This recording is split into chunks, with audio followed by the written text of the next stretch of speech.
Lorsque je suis arrivé au ministère du Budget en juin 88, l'administration des douanes prenait par an à peu près 5 tonnes de drogue. Lorsque j'ai quitté le ministère, nous étions à 35 tonnes par an. Lors d'un coup de filet international, l'agent NS-55 est arrêté au Canada. Considéré comme un narcotrafiquant, il est condamné à la prison à perpétuité.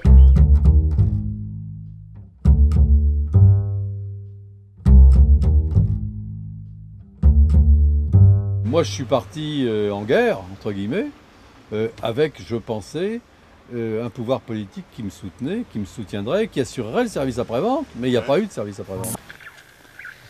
Vous pensez bien que tout ceci a nécessité une organisation.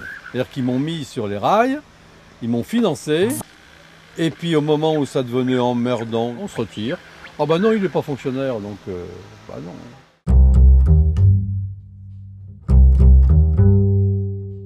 C'est comme quand on veut tuer son chien. Évidemment, on a tendance à l'accuser de la rage. Alors là, il y a un paradoxe suprême. Je suis condamné. On ne revient pas sur la chose jugée. Je suis donc un narcotrafiquant. Mais si Marc Fievé est réellement un trafiquant, moi je demande pourquoi il a rencontré à plusieurs reprises Michel Charasse à Bercy.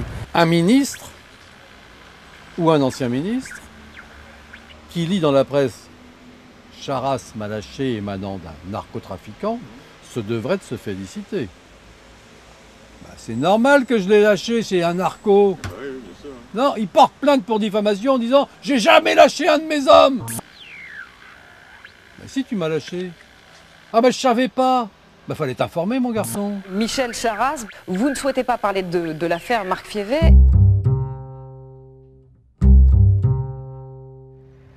J'ai été embauché par les douanes françaises. J'étais pas un narcotrafiquant qui a été retourné. Et un jour on m'a dit, le directeur des douanes m'a dit « Mais vous n'avez qu'à aller voir le ministre !» C'est pas un problème d'aller voir le ministre. Donc j'ai été voir le ministre. Donc il a dit privilégions les actions d'infiltration. Et c'est ce qu'il a dit. Je suis très élastique. Quand on fait la guerre, on fait la guerre. Nous, notre champion olympique de la lutte contre la drogue, il s'appelle Monsieur Marc Fievé. C'est la 3e économie mondiale, vous le savez ça? Vous le savez quand même, mais vous en parlez? Vous n'en parlez jamais. Moi j'entends pas personne, et ça dérange personne. Poivre d'Arvor, vous avez entendu parler des stupes? On parle pas de ça. Qu'est-ce que tu vas leur dire? Qu'est-ce que tu veux leur dire aux gens que tu vas rencontrer? C'est quoi? Il y a un côté un peu provoque ou... Je veux pas qu'ils imaginent qu'ils vont s'en sortir uniquement avec le facteur oubli. Ouais. Moi, j'oublie pas.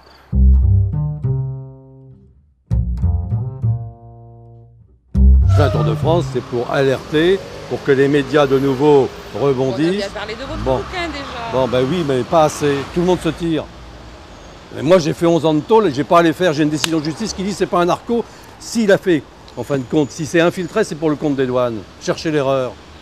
Parce qu'il y a un petit connard qui s'appelle François Ovine, qui était déjà à un certain moment, qui est une lopette. Bon, et ça, personne n'ose le dire. Il a quand même donné pendant des années des renseignements qui étaient des vrais renseignements.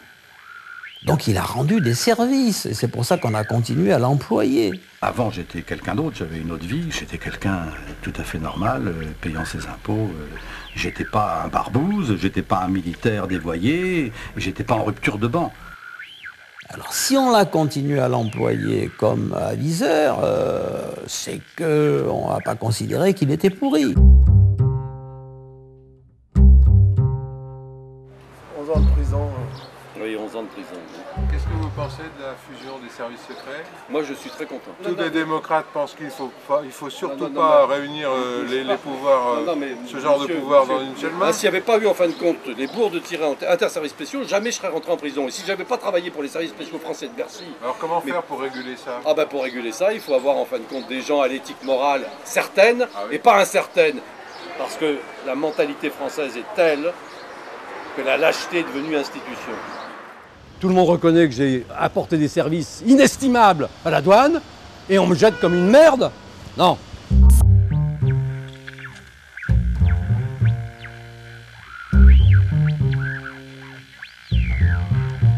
Je pense que de toute façon, ils constatent que je ne lâche pas prise, que je ne suis pas prêt de lâcher prise et que je ne lâcherai jamais prise.